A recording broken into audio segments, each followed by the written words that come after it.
Hello, ladies and gentlemen. It's a Ukrainian talk show on Pod TV. My name is Sasha Star, and we have our distinguished guest, Dr. Jonathan Lockwood. Welcome to the show. Thank you, Sasha. Glad to be here as always. Always my pleasure. And Ivan Kucherenko from Kyiv, Ukraine. Welcome to the show, Ivan. Hello, Sasha. Hello, Jonathan. Nice to be here with you again. Yeah. Tell me, Ivan, have you heard this news that Viktor Orban from Hungary, he came over to visit Zelensky and talk about the peace plan that is approved by Mr. Putin?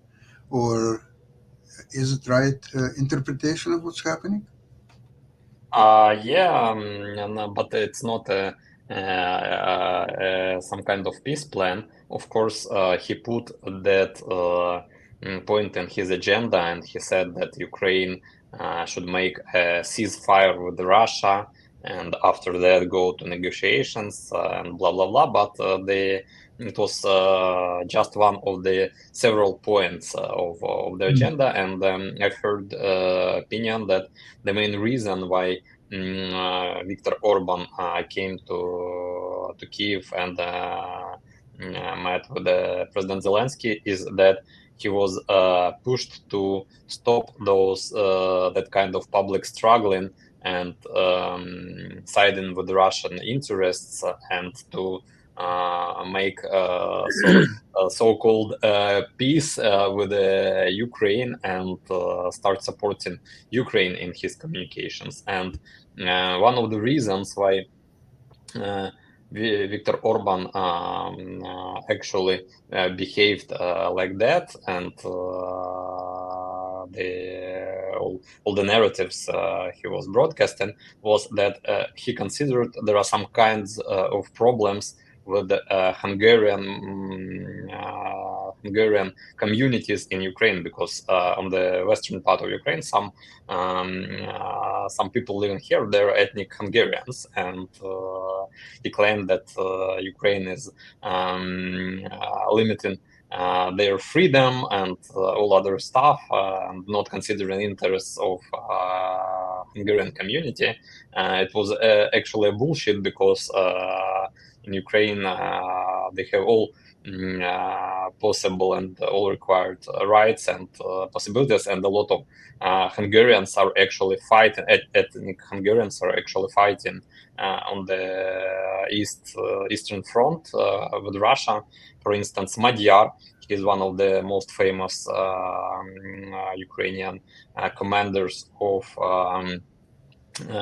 unmanned aircraft battalion, and he's ethnic Hungarian, and several times he said that his and his fellows who are also ethnic Hungarian, they have no problems at all in Ukraine, and it was just kind of political bullshit. Orban was speculating to support Russian narratives. But now, according to that opinion, this issue is resolved, and that there are no more so-called problems with native Hungarians in Ukraine, and this is a point for Orban to change his position towards Ukraine and change his communication towards Ukraine. It's all just rumors. Actually, we will see the future messages which Orban will broadcast, and according to them, we'll make conclusions whether this issue is solved or not. So he was fighting for rights of Hungarians in Ukraine, which is, of course, is a BS. And, he couldn't come to Ukraine to Zelensky and says, hello, I'm a Putin's boy, and here's what I would like to discuss with you. He couldn't do that. So he needed some kind of narrative to discuss it. So, by the way, he also promised to Zelensky that he will open Ukrainian schools in Hungary. If you're aware one of that. School. One school, okay. So we'll start with one school. We will start from the small step. Yeah, we don't have enough Ukrainian teachers, so let's start with one school to see how well they teach, and then maybe we'll do a little bit more. Yes, Jonathan, please.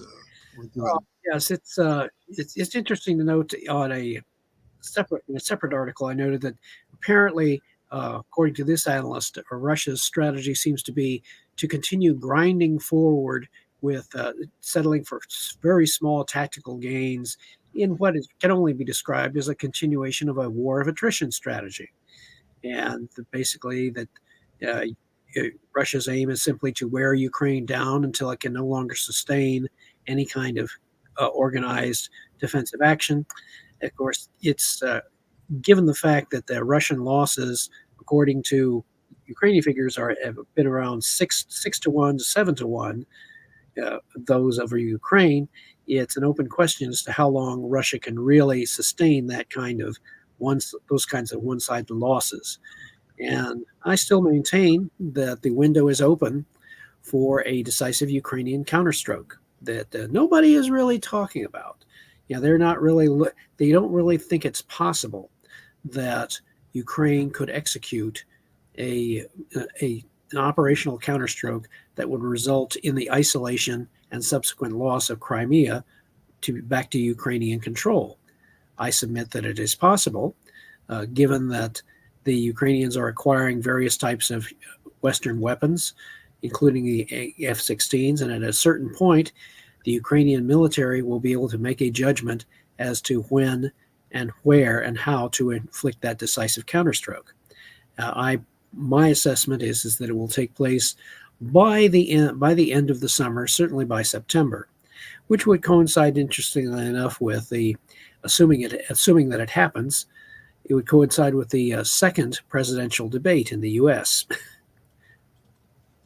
yeah, Assuming there is one, because in between now and then, of course, you're going to have the Republican National Convention, the Democratic National Convention, in which case all sorts of interesting things could happen.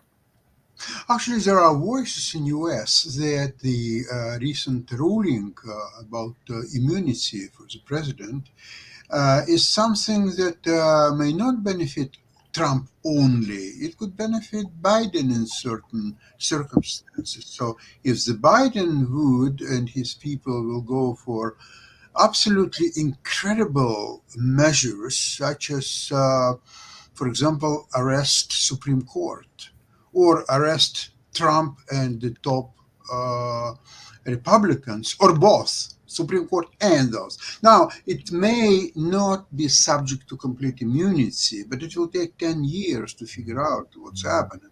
And in the meantime, if he really wants to stay, that's the only way how he can retain the power. Because other than that, he must resign as soon as possible, give Democrats a chance to elect somebody in August. Whoever they will elect, I have no idea. So far, I saw that Kamala Harris is number one candidate, and then Republicans will laugh at that because she's highly unpopular, and I don't think she has any chance. And others, they don't know what to do because until Biden resigns, nobody really wants to come forward and say, okay, I would like to become a nominee for the Democratic Party. Jonathan, am I reading it right? You're reading it pretty close to right. You're reading it as close as anybody can read it right now, because no matter how you look at it, it's a god awful mess on the Democratic side, and there is no good attractive option for them to follow that does not entail a very high risk of them losing not only the presidential election in November, but also, quite arguably, they have a very strong possibility of losing control of the Senate and losing control of the House of Representatives, and the Republicans maintaining the House of Representatives. And governorships, too. And governorship, and will have a lead in governorships. So you would have essentially after this November, you would have a very solidly conservative. If you think unity is a good thing, you would have a very solidly conservative United States. And that's what's happened in Europe, in many European countries. Yes, it would simply be following the trend that is occurring in France, that is occurring in other nations, And who knows? One or more of those nations might decide to follow the example of Argentina, of Milei. And just a matter of fact, there's a lot of criticism in the press that mention of the Project 2025 by the Heritage Foundation, which is to, the critics say it's a dastardly blueprint for establishing a dictatorship. I would argue that that's exaggeration. What the Heritage Foundation is really looking at doing is essentially the massive they advocate the dismantling of the administrative state and the decentralization of political power to as much as possible back to the states, which is in perfect harmony with the original intent of the framers of the Constitution. The founding fathers were deathly afraid of highly centralized government, and they wanted to make sure that there was a system of checks and balances which ensured that no one party could gain absolute control over the levers of government. And that's why I've said a couple of months back, when you had all this internal wrangling over providing aid to Ukraine, and they were going through various discussions over what trade-offs to make. That is the checks and balances system in operation. It results in a very messy looking process, but it does prevent any one party, either party, from gaining ascendancy over the other and being able to do whatever it wants without any impediments whatsoever. Jonathan, a quick question before we will see the movie. Yes. I would like to ask you, if giving power to the states, would that create a situation that some states will continue to help Ukraine and some other states will say no? No? No. Individual, because that power, because if you're talking about especially the way that Heritage 2025 is framing it, the power would still remain with the president, and the Defense Department would still remain a highly centralized. I see. It would still remain highly centralized because you can't really have 50 states conducting military strategy. No.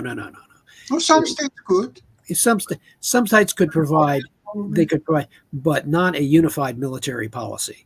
That would still have to remain in the hands of the executive branch. That makes sense. Ivan, you have a movie for us to see. Can we see the... Yeah, a really nice movie about the Crimea. So let's play it right now. Let's take a look. The Ukrainian General Staff methodically listed S-300, S-350, and S-400. Dozens of launchers of these systems were destroyed, along with more than 15 radar stations and over 10 command points. All this is Russian air defense, and only in Russian-occupied Crimea. How did the Ukrainians manage this? And what are they preparing for by focusing specifically on these targets? Crimea is one of Putin's main trophies. But recently it has turned into a problem. The once formidable Black Sea Fleet has already lost over a third of its ships. Military airfields regularly suffer from a deadly combination of aerial drones and Western long-range missiles. According to British intelligence, Russians will be forced to disperse their aviation to protect it from new strikes. But why have the Ukrainians recently concentrated on somewhat different targets? Belbek, Sevastopol, Chornomorske, Yevpatoria, Jankoy, Tarkhankut, Saki, Donske, Mysove, Alushta, Mount Aipetri. This is not a travel route through the occupied Crimea, at least not yet. This is a list of places in Crimea where Ukrainian forces have successfully destroyed air defense systems in the last month and a half. Additionally, Ukrainian forces also disabled 4 Russian S-300 systems in the Belgorod region using HIMARS. Ukrainian successes in Crimea have become possible in particular thanks to the finally coordinated supply of American ATACMS missiles, able to reach any target on the peninsula.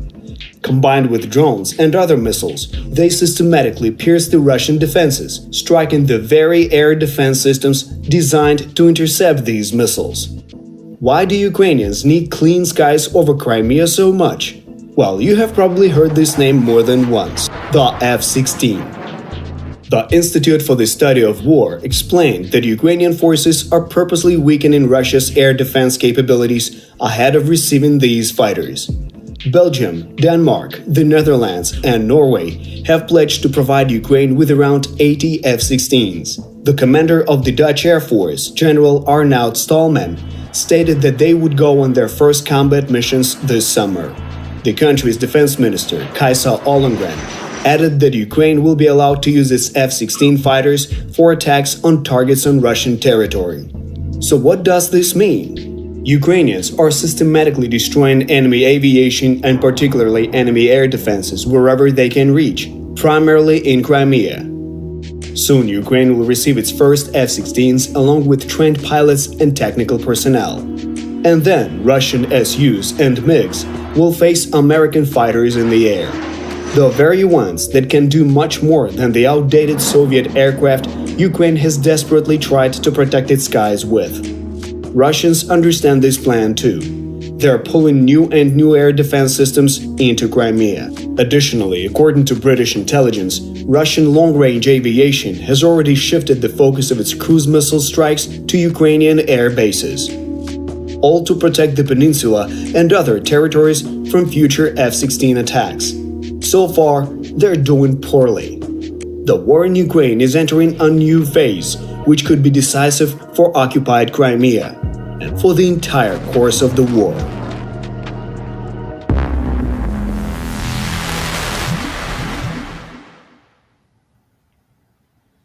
Excellent video.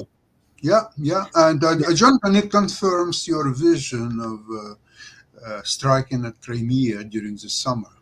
And it's just the only thing that remains, the only unknown that remains is the precise timing of the counterstroke, which will sever control of Crimea from Russia. And 80 F-16s sounds like a right number, something close to 100. Yeah, when you put together the entire collection of potential for F-16s, and that would be enough to gain air superiority over the Crimean Peninsula, which will be the necessary prerequisite for a counteroffensive stroke that will cut off Crimea from Russia and force the surrender of the Russian occupation forces. So how Russia if Crimea is successfully retaken by Ukrainians, how Russians are going to continue their fights in Donbass and attack Kharkiv or so on? How does this going to work out? I'm curious. They might attempt to continue it, but you see by freeing up Crimea back to Ukrainian control, that frees up Ukrainian forces as well as any NATO reinforcements. NATO could be emboldened to provide its troops in the rear areas of Ukraine in order to free up more Ukrainian forces for totally bringing to a halt any further Russian advances in eastern Ukraine, and could, as Western aircraft and F-16s continue to gain air superiority, they could eventually gain air superiority over eastern Ukraine, and that could lead, unless the Russians decide to, just say, "Oh, the heck with this, we're pulling back, we're declaring victory and going home." But other than that, but the trends will all be in Ukraine's favor, and that is a very good thing, and it could result in the Russian desire to seek a ceasefire on that front, and thus rendering the outcome of the November elections in the U.S. essentially irrelevant. Yeah, I mean, Russia can do crazy things. They can offer a ceasefire in Crimea and continue their attacks against Kharkiv, for example. You don't know how to deal with these people. And apparently all this talks about what Orban says, that there are some Russian proposals about peace or so on. I've read some Russian analytical materials, and they all, 99% of them, saying that For Putin, even these 20% of territories that he grabbed, even if it will go to 25% in case of they will continue to these attacks until such peace will be arranged, that's not enough. For Putin, enough is only taking over Kiev. Because without that, his complete vision of the world and see Kiev as a mother of Russian civilization or so on. So, what kind of mother of Russian civilization? If mother is in one country and Russian civilization, whatever it is in another country. So, it has to be one country. So, how you do it? You take over Kiev. He was trying that in 2022. It didn't work out well. He may try it again this time, but this time it's even more unrealistic than it was in 2022. So Putin is in danger of, can't find another words, but dying without seeing his plan implemented. He would be like Moses, allowed to see the land of Canaan, but not allowed to enter it. Yeah. Yes, very, very good. Ivan, what do you think about real Putin's plans about Ukraine? I think that actually it's a really difficult question because we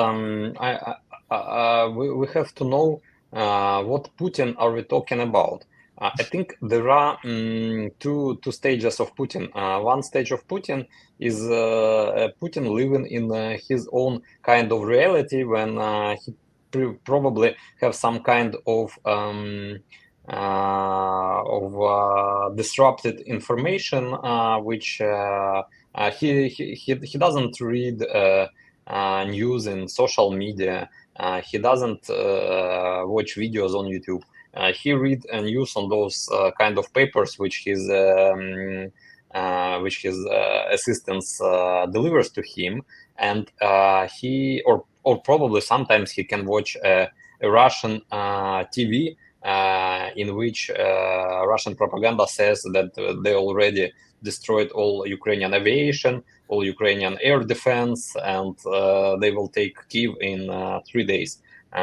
So probably one side of Putin is living in this reality, and he believes that Russia is a great power which is able to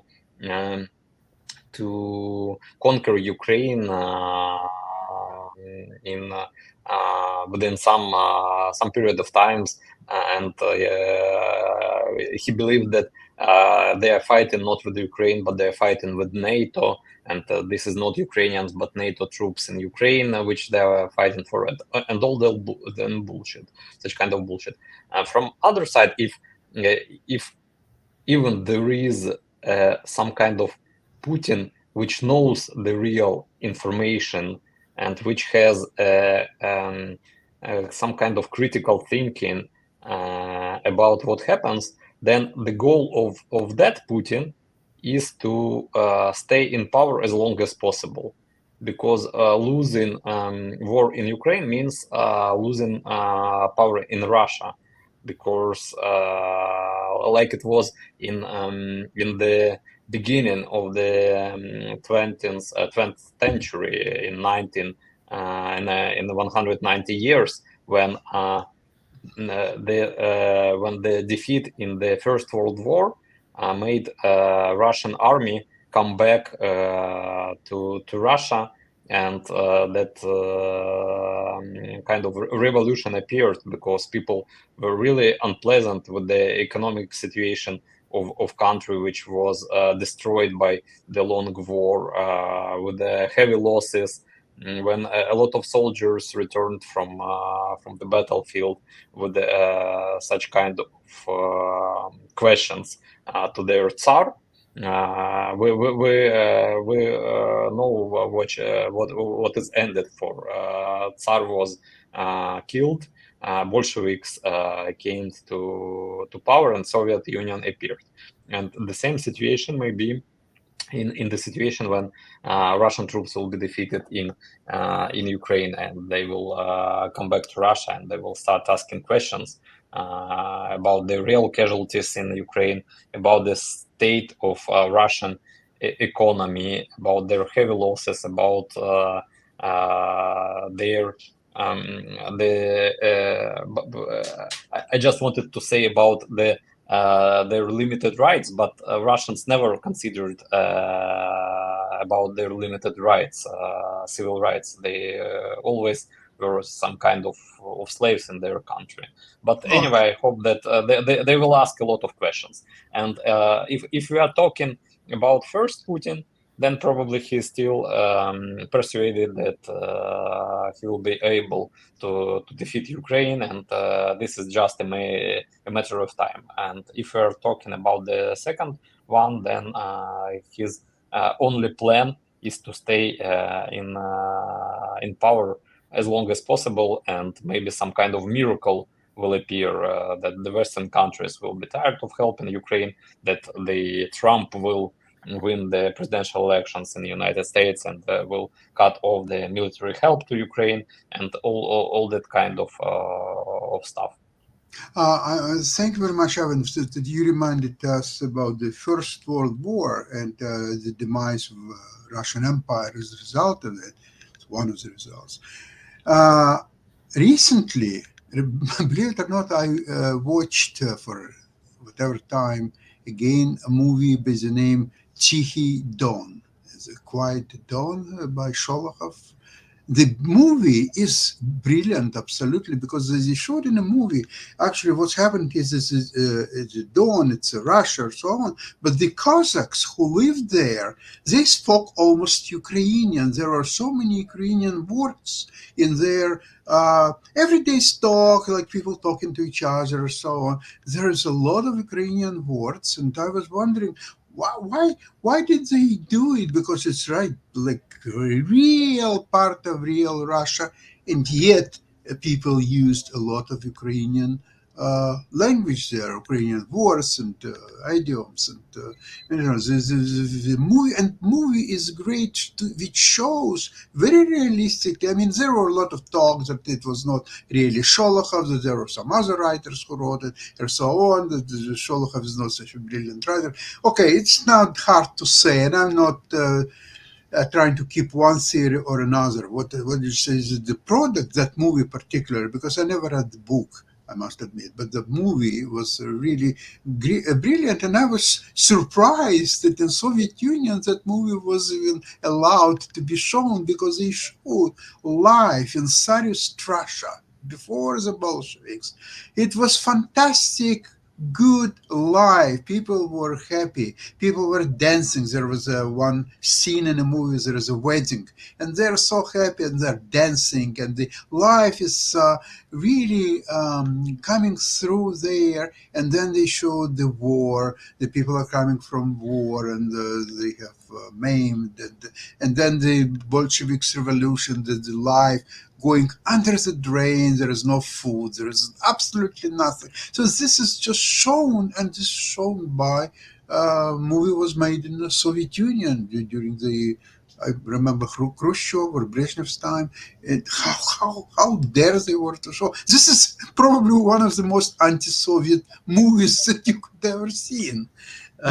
You could have it be more like it was probably, given what you said, it sounds like it was probably made during Khrushchev's time. Probably. Because during Brezhnev's time, there was kind of a move back towards more pro-Soviet leanings and that sort of thing. So, yeah, I it's think the Khrushchev period. You're right. What is important to understand that in this movie actually was shown a part of Russia, which you mentioned, a Don region, and this part of Russia was actually Ukraine, because it was inhabited by Ukrainians. That's why people spoken Ukrainian here. Like the current Belgorod region, it's also was inhabited by Ukrainians, and Russia just annexed those parts. They made them parts of a core Russian empire, because part of Ukraine was like their outskirts, and there were some central regions, and they made those regions part of Russian empire, and later then the part of Russian Soviet Republic. which was the Central Republic of the Soviet Union. But people here living here, they were Ukrainians, but they were their native memories were just wiped out because there were no education in Ukrainian. They didn't learn their So history. there was The only Russification of it was kind of Russification. It's what Russia is now doing on those parts of Ukraine which they occupied after the 2014, like the eastern part of Ukraine, Donetsk and Luhansk, some parts of Donetsk and Luhansk regions, and which they occupied after the full-scale invasion. They're making a Russification on these territories. They're making Ukrainian people to leave those territories. They're putting, they're delivering the Russian population from Siberia, from some kind of very depressive regions of Russia, and making for them some special offers to come there. They're giving them the apartments which they've actually stole from the Ukrainians, the houses where Ukrainians live. It's like when the Holodomor took part, one of the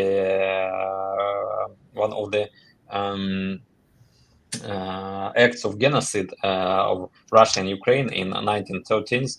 The Holodomor took part in Ukraine, and a lot of Ukrainian population, especially in central and eastern Ukraine, died.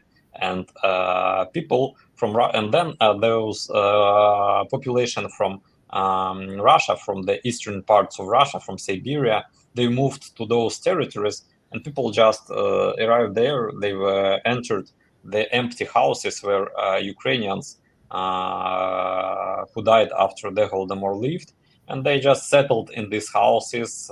They made those houses their own. They took everything. They even took their clothes and of the people who died there, because they behave like I don't know. I don't remember how this word is in English. It's kind of insects. In Russian, it's sarancha. Locusts. Sarancha, yeah. Locusts.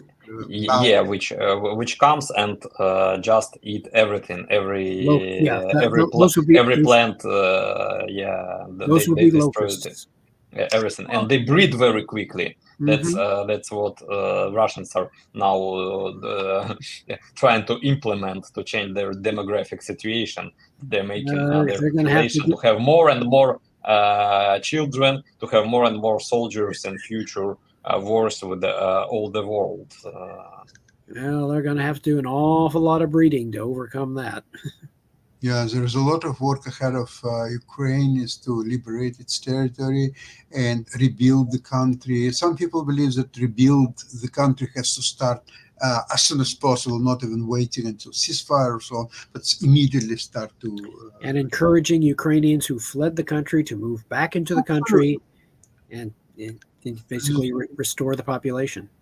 There will be a reason for them to move into countries that will be rebuilt and will return to its glory and its pride. And I saw how Ukrainians had pride when their team did very well in this European soccer championship. Okay, they didn't qualify, but they played with the heart, and people were saying, yes, we are fighting and it's a horrible situation right now, but we need something to look forward to. And this young Ukrainian boys, they will, the next championship, let's see, in 2 years, there will be a world championship, which will be actually held in North America, in Canada, US, and Mexico. So hopefully Ukrainian team will do very well and qualify. And in Canada, everybody will vote for Ukrainian team because we really loved what we see. I would like to thank you so much for today's program, and hopefully we'll have even better news for you coming Friday, same place, same time. Glory to Ukraine. Slava Ukraini. Slava, Героям слава. Thank you. Bye-bye. Bye-bye.